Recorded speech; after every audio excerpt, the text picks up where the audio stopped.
সকালে ওরা আসে আমার কাছে টাকা চায়, আমি টাকা না দিতে চাইলে তারা আমার এই জিনিসপত্র ভাঙচুর করে, যা আমাকে তুলেও নিয়ে যাবে।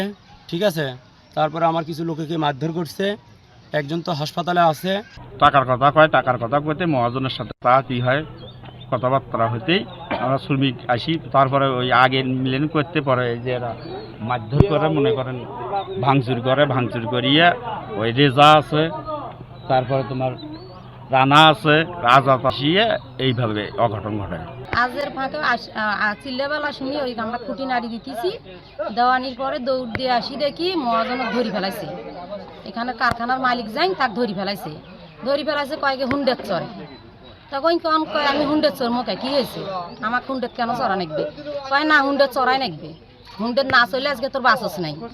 তখন ওই কইছে না আমি কেন হুন্ডের চড়বো, কয় না চড়াই নাকবে। তখন ওই হুন্ডের চড়া নাই দেখিয়ে তখন হলো ওই কইছে কেটা আছে আমাকে তুলে নিয়ে যাবার পারে। তখন ওই কী করছে যে ওই বাধা দেওয়ার পরে ওই আমরা মহিলা মানুষ কইতেছি বাবা এলে কাজে হাঙ্গাম করেন না তোমরা যাও। তখন কয় যদি তোমরা মহিলা মানুষ জায়গা থাকেন থাকলে তোমার ঘরও মার হবে। তখন আমরা ভয়তে সরি গেছি। শুকনো বাসন নাটি নিয়ে আসিয়ে মাগ গিয়ে চলে আসিয়ে এলে ভাঙিয়েছে গেছে, এলে আমার তো মানুষ নেই, 3টে মানুষ, আমরা জামাই জিরগাপ যাবার দেই নেই, বলে আমরা কাজে করবে নেই। কাজ করি, আমার মাথা আমি গেছি সামনে, আমার মাথা চোট মারছে একটা, পায়ে মারছে একটা। ক্ষয়ক্ষতি হয়েছে।